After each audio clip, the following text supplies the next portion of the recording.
어떤 분이 지으셨는지는 모르겠지만 제가 이렇게 인터넷상에 있는 좋은 글들을 읽다가 제 마음을 툭툭 두드리는 귀한 시 한 편을 제가 보게 되었습니다. 제목은 가장 아름다운 만남은 이란 제목의 시인데요, 내용은 이렇습니다. 가장 잘못된 만남은 생선과 같은 만남입니다. 만날수록 비린내가 묻어오니까요. 가장 조심해야 할 만남은 꽃송이 같은 만남입니다.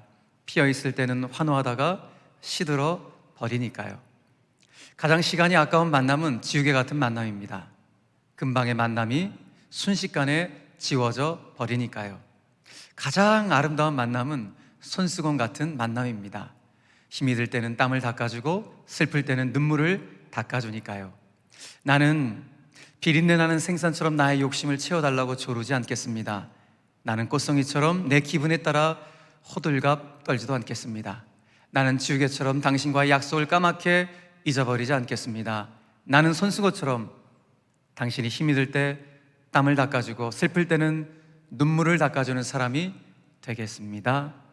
사랑하는 성도 여러분, 오늘 이 시인의 고백이 이 아침에 예배하는 저 여러분들의 정말 거룩한 다짐이 되기를 간절히 바랍니다.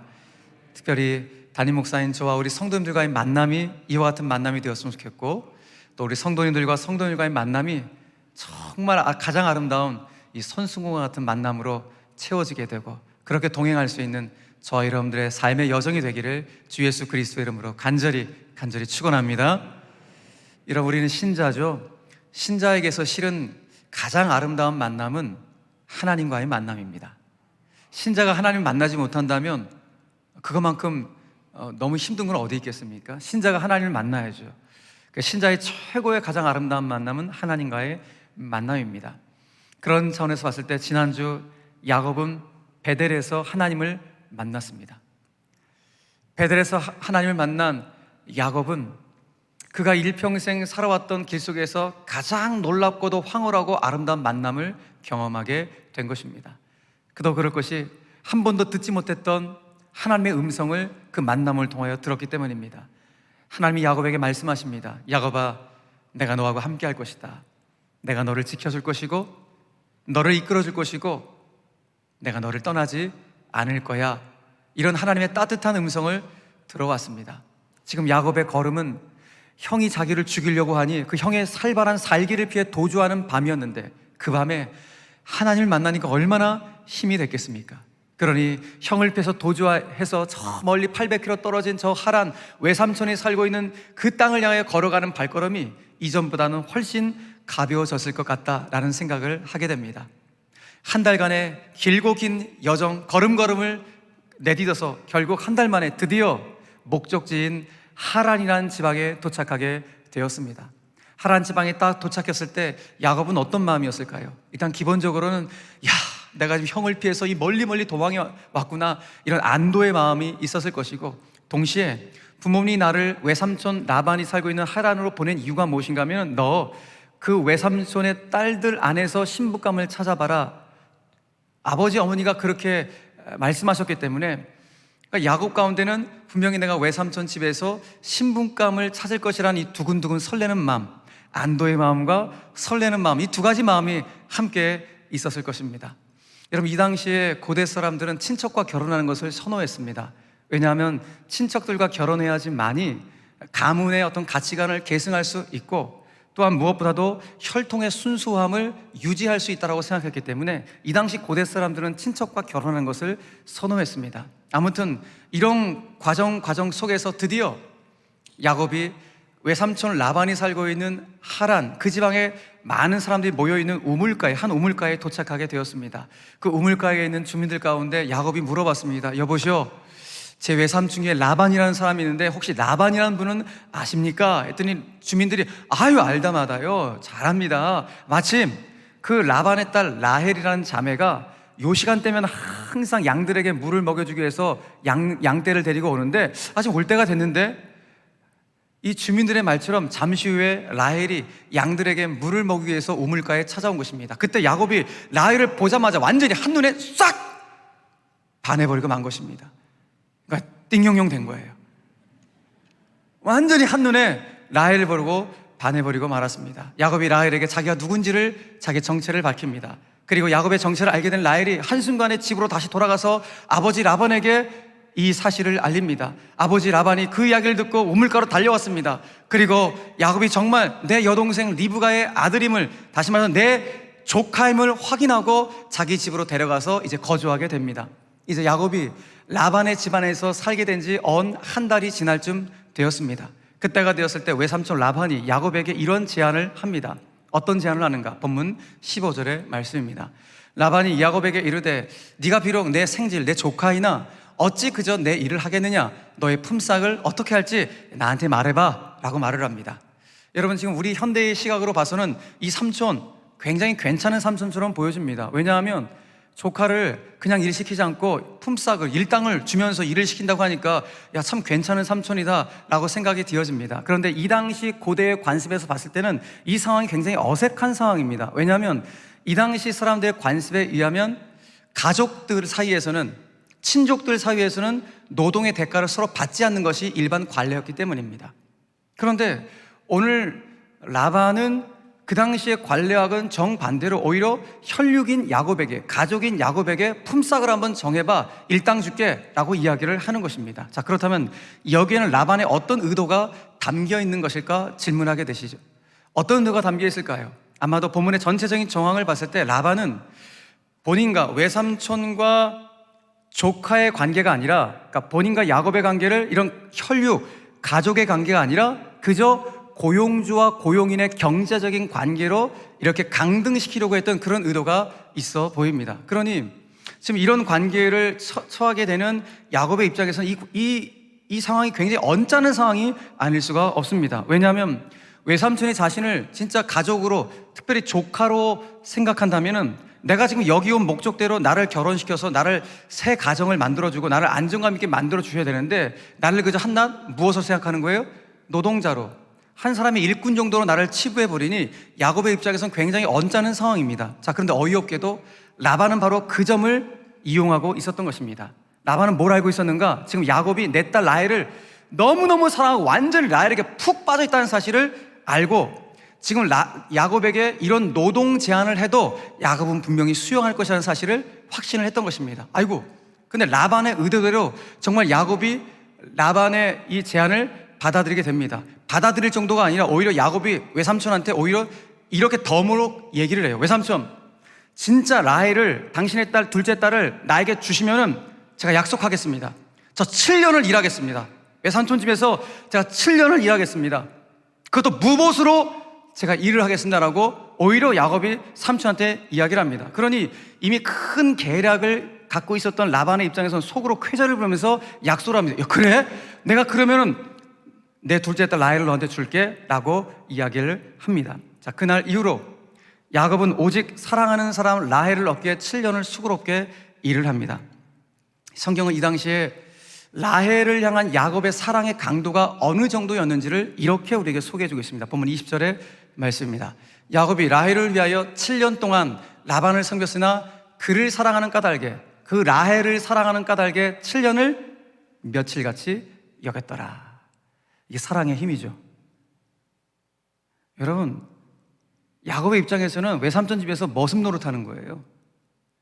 7년 동안 완전 머슴 노릇을 하는데 그 머슴의 일을 7년 동안 함에도 불구하고 며칠처럼 여겼더라.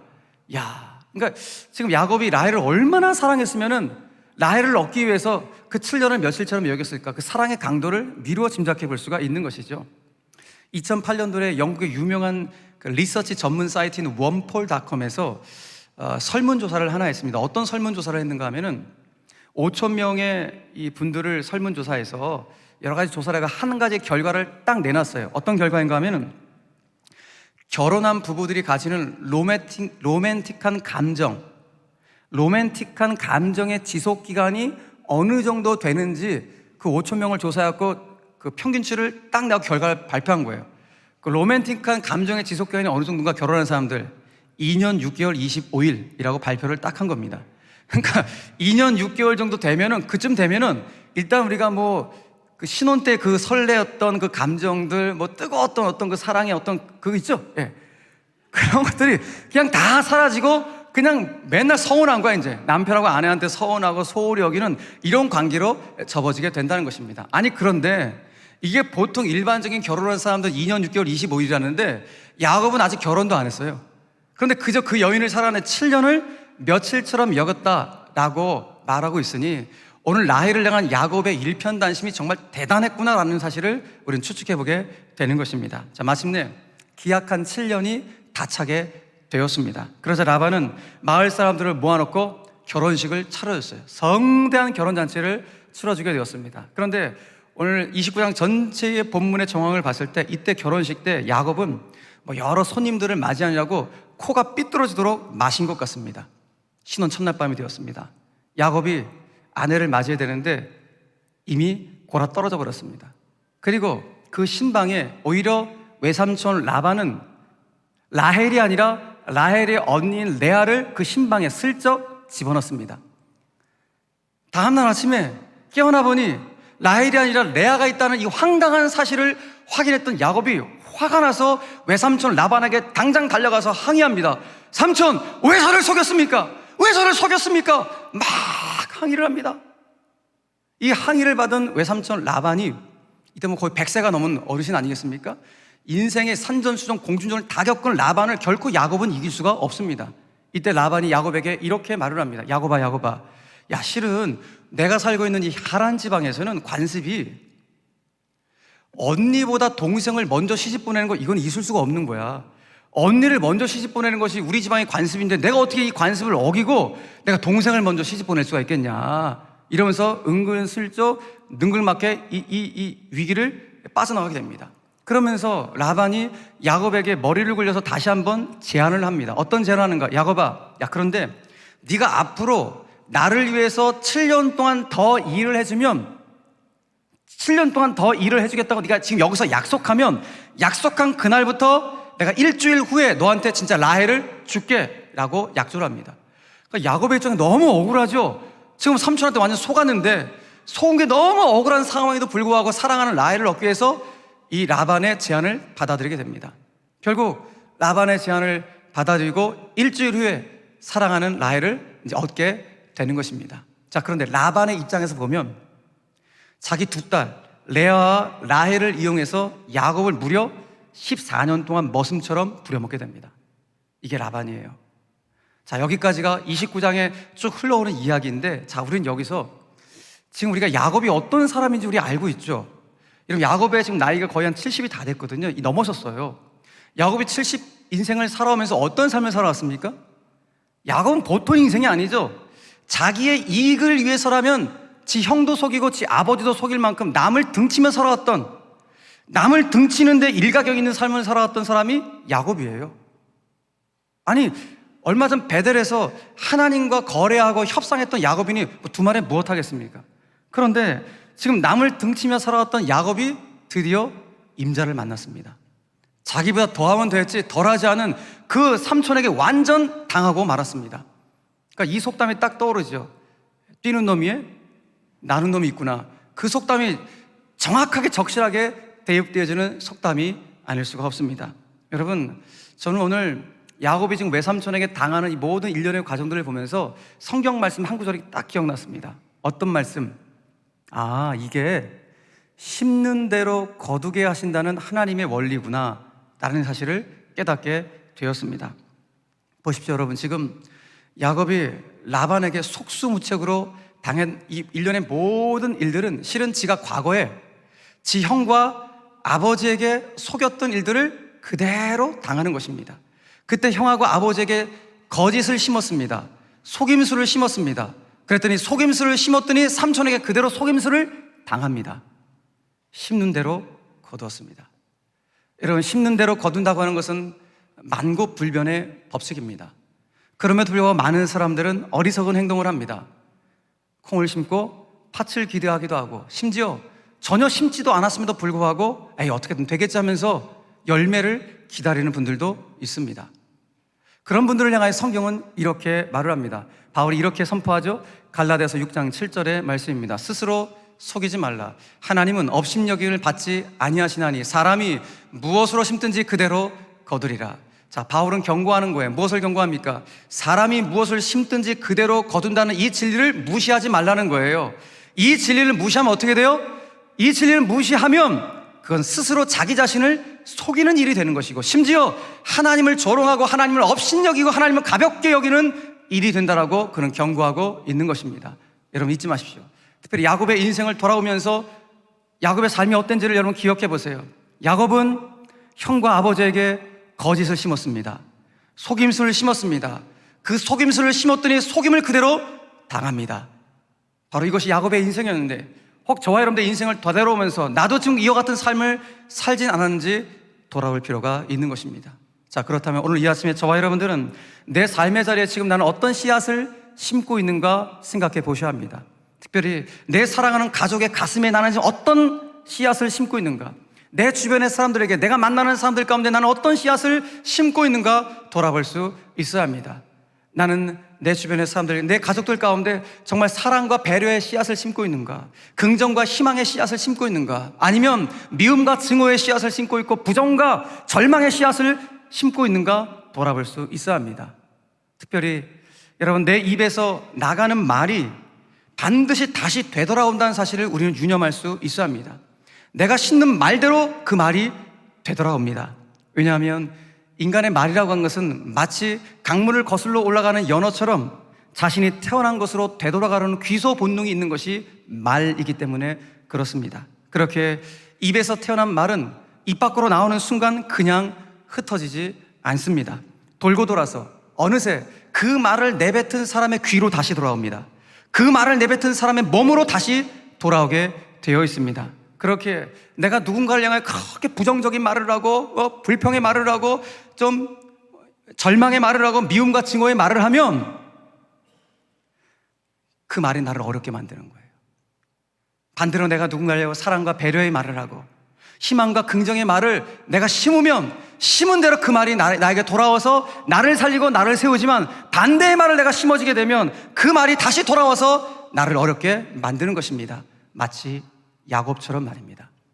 사랑하는 성도 여러분, 깊어가는 이 가을에 오늘 저와 여러분들이 하나님께서 말씀하시는 사람이 무엇으로 심든지 그대로 거두게 하신다는 하나님의 이 말씀을 신비 가운데 새기심으로 말미암아 이 가을 내 주변, 특별히 내 가족들 가운데 사랑과 배려의 말을, 그리고 희망과 긍정의 씨앗을 파종할 수 있는 진짜 축복의 사람으로 쓰임받을 수 있는 이 가을 되시기를 주 예수 그리스도의 이름으로 간절히 축원합니다. 그러므로 오늘 첫 번째로 기억할 주님이 우리 가운데 주시는 교훈은, 하나님은 반드시 심은 대로 거두게 하신다라는 사실을 기억할 수 있는 이 아침이 되었으면 좋겠습니다. 자, 두 번째로 오늘 기억해야 될 주님의 마음은 무엇인가 하면, 하나님은 거절의 아픔을 찬송으로 바꾸시는 분임을 여러분 꼭 기억하십시오. 내 하나님, 내가 믿는 하나님은 아픔을 찬송으로, 특별히 거절의 아픔을 찬양으로 바꾸시는 분이다. 여러분, 오늘 야곱이 좀 억울한 상황을 당했어요. 야곱이 당한 이 억울한 상황은 일단 외삼촌 라반의 계략이기도 하지만 실은 야곱 스스로가 사랑하는 라헬을 얻기 위해 자초한 일이기도 합니다. 그래서 그때의 상황을 오늘 본문 30절은 이렇게 말씀하고 있습니다. 야곱이 또한 라헬에게로 들어갔고 그가 레아보다 라헬을 더 사랑하여 다시 7년 동안 라반을 섬겼더라 라고 말을 합니다. 보십시오. 야곱은 레아보다 라헬을 더 사랑했다. 레아를 사랑했어요? 안 사랑했어요? 사랑한 것이죠. 레아보다 라헬을 더 사랑했다니까 레아도 사랑하긴 사랑했어요. 그런데 라헬에게 더 마음이 쏠리고 라헬에게 더 끔찍한 사랑을 주고 더 따뜻한 사랑을 줬다는 것이죠. 바로 여기에요. 나도 누군가한테 사랑을 받긴 받는데 저 사람보다는 내가 덜 받아요. 바로 이 비교의식. 내가 누군가에게 비교를 당했을 때 찾아오는 상처가 엄청 크죠. 특별히 남편을 하는데 아내가 둘일 경우에 레아처럼 거절의 아픔을 당한 이 여인의 마음은 이루 헤아릴 수가 없을 것입니다. 여러분, 그러니까 레아의 입장에서는 가슴에 피먹이 드는 일이에요. 그죠? 질투심이 작동될 수 있고 심지어 복수까지 하고 싶은 그런 마음이 들지도 모르겠습니다. 아마 거절당한 그런 아픔이 있는 분들은 아시죠? 이렇게 삶의 짙은 어둠 가운데 머물고 있는 그 사람의 마음이 어떤 마음인지를 아마 아실 것입니다. 거절의 아픔이 어느 정도로 내 마음을 너무 힘들게 하는지 그 거절의 아픔을 아시는 분들이 계실 거예요. 그런데 감사한 것은 하나님께서 레아의 마음을 아신다는 거예요. 자기 남편 야곱은 내 마음을 전혀 모르는데 하나님은 자기를 아시고 자기의 마음을 헤아리시고 그리고 내 사정을 챙기시고 있다는 사실을 오늘 성경이 보여주고 있는 것입니다. 여러분 보십시오. 야곱이 라헬에게 마음을 쏟고 있는 그 시간에, 아니 우리도 마찬가지고 오늘 본문의 주인공이 마치 야곱과 라헬처럼 보이죠? 그래서 우리도 시선이 야곱과 라헬에게 가고 있는 바로 그 시간에 하나님도 오히려 당신의 시선은 레아를 향하십니다. 소홀히 여김을 받고 있는 바로 그 레아, 거절당함의 아픔을 겪고 있는 그 레아, 삶의 짙은 그늘 가운데 머물러 있는 바로 그 레아에게 하나님은 시선을 고정시키면서 그녀를 챙기십니다. 어떻게 챙기십니까? 오늘 본문 31절의 말씀입니다. 여호와께서 레아가 사랑받지 못함을 보시고, 자기 남편 야곱은 쳐다보지도 않았는데 하나님은 보시는 거예요. 레아를 보시고 그의 태를 여섰다. 이것이 은혜인 것입니다. 야곱은 레아를 쳐다보지도 않고 관심도 갖지 않았는데 하나님은 레아를 향하여서 당신의 눈길을 두시고 그녀에게 관심을 두고 계셨다. 이것이 레아의 입장에서는 여러분 얼마나 큰 축복이 되었겠습니까? 여러분 그렇습니다. 하나님은 거절당한 이에게 관심을 가지십니다. 소홀히 여김을 받고 있는 이들을 외면치 않으십니다. 삶의 짙은 그늘 가운데 머물러 있는 남몰래 눈물을 흘리는 분들을 결코 외면치 않으시고 찾아가 안으시는 분이 내가 믿는 하나님이신 줄로 여러분 믿으시길 바랍니다. 하나님이 그러니까 우리를 보신다는 것이죠. 우리의 신음소리를 들으신다는 것이죠. 우리의 사정을 아신다는 것, 이것이 얼마나 큰 축복인지 몰라요. 여러분, 위대한 지도자 모세, 하나님께서 모세를 지목하셔서 부르셨을 때 상황을 한번 잠깐 생각해 보십시오. 이스라엘 백성들이 이집트에서 노예 생활을 하고 있습니다. 무려 400년 동안 그 끔찍한 노예 생활을 하고 있을 때 하나님 드디어 이 이스라엘 백성을 내가 건져내야겠다, 구원하겠다라고 작정하셔서 누구를 사용할까? 모세를 내가 사용하겠다라고 작정하셔서 모세를 부르셨습니다. 그리고 모세에게 이렇게 말을 합니다. 출애굽기 3장 7절의 말씀입니다. 여호와께서 이르시되 내가 애굽에 있는 내 백성의 고통을 분명히 보고 있다. 그들의 감독자로 말미암아, 이스라엘 백성들이 그 애굽의 감독자로 말미암아 그 신음소리, 그 부르짖음소리를 내가 듣고 있다. 그들의 염려와 고통과 근심을 내가 알고 있다. 보고 듣고 알고 있다라고 하나님이 말씀하신다는 게 얼마나 큰 은혜입니까? 여러분 그렇습니다. 하나님은 고통당하는 자들, 거절당하는 자들의 괴로움을 보고 계십니다. 소홀히 여김을 받고 있는 자들의 신음소리, 그 작은 신음소리도 듣고 계십니다. 그리고 삶의 짙은 그늘 가운데 머물러 있는 자들의 염려와 근심이 무엇인지도 알고 계신다고 말씀합니다. 여러분, 바로 지금 그 거절당함의 아픔으로 신음하고 있는 레아에게 하나님이 찾아가시고 그녀의 신음소리를 들으시고 하나님이 그에게 놀라운 은혜를 베풀어 주셨죠. 태의 문을 열어주신 것입니다. 라헬은 아직 태의 문이 열리지 않았는데 소홀히 여김을 받고 있는 그녀에게는 그 당시에 가장 큰 축복이라고 하는 자손의 축복을 주님이 열어주신 것입니다. 그것도 연달아 4번 임신할 수 있도록 연달아 4번 임신의 축복을 주십니다. 자, 그 내용을 한번 보겠습니다. 오늘 본문 32절 말씀입니다. 레아가 임신하여 아들을 낳고 그 이름을 르우벤이라 하여 이르되 여호와께서 나의 괴로움을 돌보셨으니 이제는 내 남편이 나를 사랑하리로다 하였더라. 아멘. 자, 레아가 맏아들을 낳고 그 이름을 르우벤이라고 지었습니다. 그 뜻은 보라 아들이다 라는 의미입니다. 그러니까 하나님께서 내 고통을 보시고 아들을 주셨다, 내 고통과 괴로움을 보시고 아들을 주셨다 해갖고 보라 아들이라는 이름을 지은 거예요. 르우벤이라고. 자, 또다시 임신했습니다. 본문 33절 말씀입니다. 그가 다시 임신하여 아들을 낳고 이르되 여호와께서는 내가 사랑받지 못함을 들으셨으므로 내게 이 아들도 주셨다 하고 그의 이름을 시므온이라 하였다. 둘째 아들의 라코 레아는 듣는다라는 의미의 시므온이라고 이름을 지었습니다. 하나님께서 나의 고통과 괴로움의 이 신음소리를 들으셨다는 차원에서 듣는다라는 이름의 시므온이라고 둘째 아들의 이름을 지은 것입니다. 또다시 임신했습니다. 34절의 말씀입니다. 그가 또 임신하여 아들을 낳고 이르되 내가 그에게 새 아들을 낳았으니 내 남편이 지금부터 나와 연합하리로다 하고 그의 이름을 레위라 하였다. 셋째 아들을 낳고 이름을 레위라고 했습니다. 그 뜻은 하나가 되다, 연합하다 라는 의미입니다. 이때 레아는 드디어 내 남편이 나를 알아봐주고 드디어 나와 함께 하나가 되어 나와 함께 연합될 것이라는 자기의 간절한 소원을 담아서 셋째 아들의 이름을 레위, 연합하다라는 뜻으로 지었습니다. 자, 보십시오. 르벤, 시므온, 레위. 이 세 아들은 레아가 가지고 있었던 그 피멍, 그것이 스며들었던 자기의 염원과 소원이 담겨 있었던 이름이 이 세 아들의 이름입니다. 레아의 입장에서는 어쩌면 남편에게 이렇게 말하는 건지도 모르겠습니다. 여보, 제발 좀 나 좀 알아봐 주세요. 내 신음소리 좀 들어봐 주세요. 제발 나 좀 봐주세요.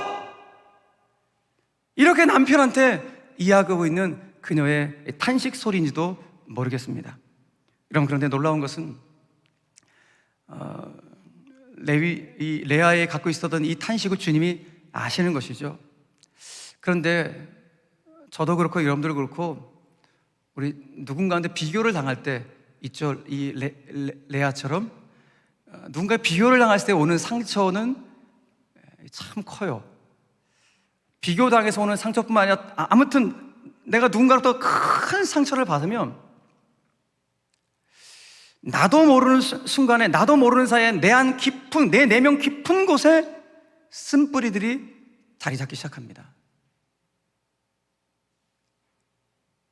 그 상처가 너무 커서 내 안에 어느 순간 쓴뿌리가 있는데 그 쓴뿌리가 내 입을 통하여 내 몸이나 내 표정을 통하여 불쑥불쑥 가시돋칠지 나와서 다른 사람들 향하여 가시돋친 말, 날카로운 말을 할 때가 있습니다.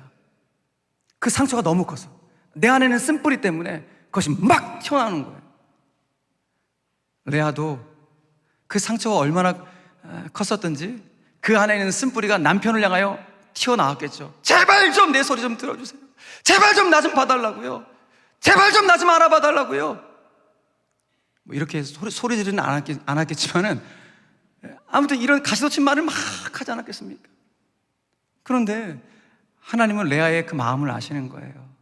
거절의 아픔을 당한 이 여인의 마음이 얼마나 아픈지 주님이 아시고 레아에게 찾아가서 그 여인에게 사랑의 말씀을 하시고 그녀를 품으시고 치유하시고 만지십니다.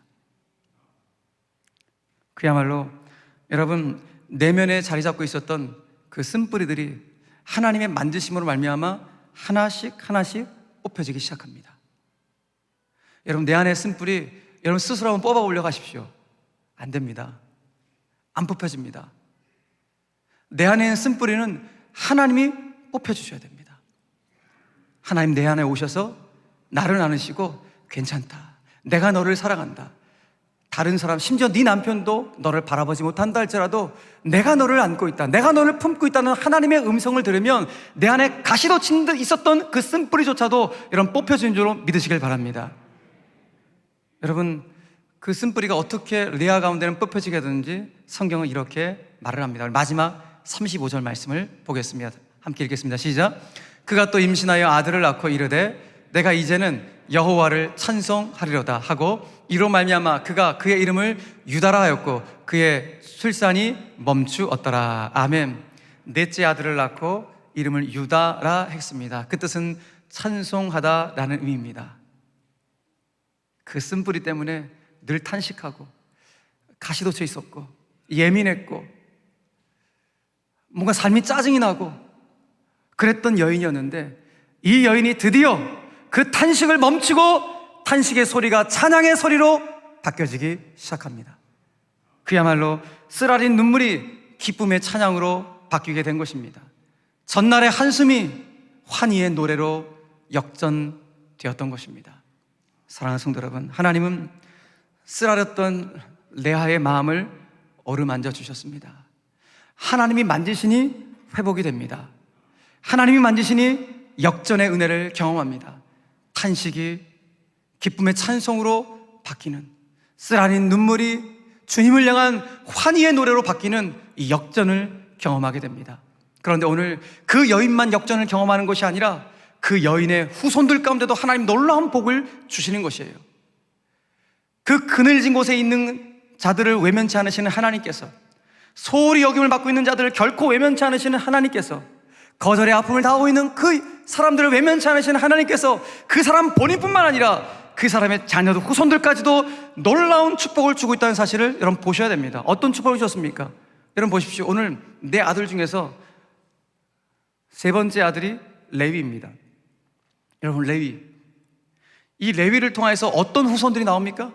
레위 지파를 통해서 이스라엘의 가장 탁월한 지도자인 모세가 배출됩니다. 그리고 아론을 통해서 이스라엘의 제사장 가문들이 바로 이 레위를 통하여서 흘러가게 되는 것입니다. 네 번째 아들이 유다였습니다. 바로 유다의 가문을 통하여 다윗 왕이 배출됩니다. 다윗 가문을 통하여 누가 나오십니까? 만왕의 왕이신 예수 그리스도가 나오십니다. 완전 인생 역전입니다. 여러분, 그러므로 지금 당장 야곱이 마치 베델에 하나님 만났을 때 지금 당장 나에게 입을 옷과 먹을 것 달라고, 그렇게 내 눈앞에 있는 걸 당장 좀 달라고 그렇게 요구했던 야곱의 모습이 지금 우리 가운데 있을지 모르겠습니다.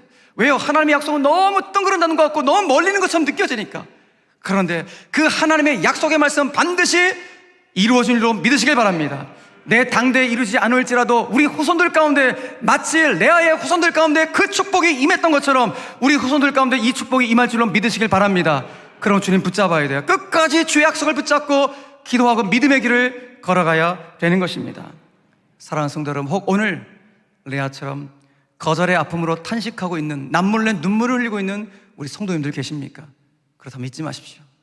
오늘 그 하나님께서 여러분들의 탄식과 아픔을 보시고 들으시고 알고 있다는 사실을 믿으시길 바랍니다. 다시요, 그 하나님이 우리의 탄식과 아픔을 어떻게 한다고요? 보고 계시다, 듣고 계시다, 알고 계시다, 믿으시길 바랍니다.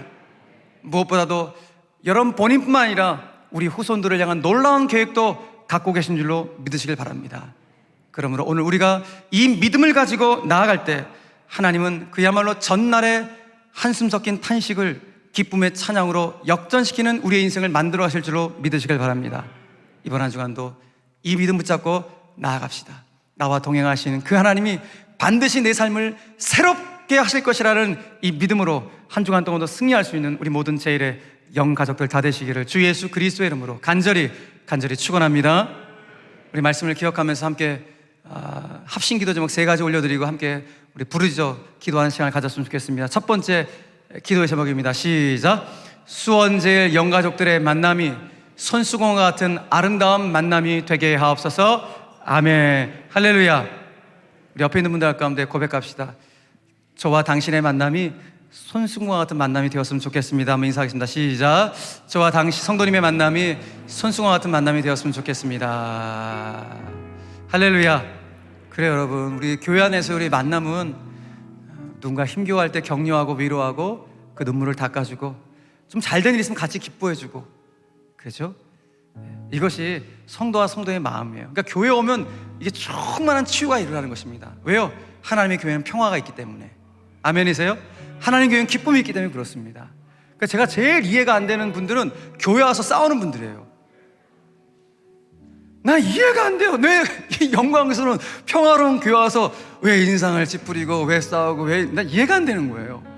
여러분, 하나님의 교회 오신 여러분들은 세상에서 인상 찌푸렸던 거, 아픔과 슬픔과 모든 고통들이 하나님의 전에서 회복되어지고 치유돼서 다시 세상으로 파송되기를 간절히 축복합니다. 이 손수공과 같은 만남들이 이루어지는 거예요. 이 은혜가 간절히 바랍니다. 자, 두 번째 기도의 제목 시작. 사랑과 배려, 희망과 긍정의 씨앗을 파종하는 축복의 사람이 되게 하옵소서. 아멘. 우리는 사랑과 배려의 말을 심읍시다. 그리고 긍정과 희망의 언어를 파종할 수 있는, 그것이 나에게 돌아올 때 나를 살리게 되는 것입니다. 세 번째 기도의 제목 올려드립니다. 시작. 하나님께서 거절당함의 아픔을 기쁨의 찬송으로 역전시킴을 믿게 하옵소서. 아멘. 할렐루야. 반드시 하나님께서 그렇게 하실 것입니다. 여러분 지금 어떤 아픔이 있으십니까? 어떤 탄식이 있으십니까? 이 시간 기도하십시오. 하나님, 저는 믿습니다. 하나님께서 내 아픔을 기쁨으로 찬송으로 역전시킬 줄 믿습니다. 그 제목을 주 앞에 올려드리십시오. 그리고 혹 지금 내 언어가 누군가한테 비수가 되고 가시돋친 말이 내가 지금 가고 있다면, 그렇게 심고 있다면 하나님, 내 언어가 희망과 긍정의 언어로, 사랑과 배려의 언어로 바꿔지게 하여 주셔서 아름다운 손수건과 같은 그런 만남 회복될 수 있도록 역사하여 주시옵소서. 우리 이러한 고백 담아서 여러분 두 손을 한번 높이 들고 우리가 사모하는 주의 이름을 한번 크게 부르시면서 기도하며 접해 나갑니다. 기도하겠습니다.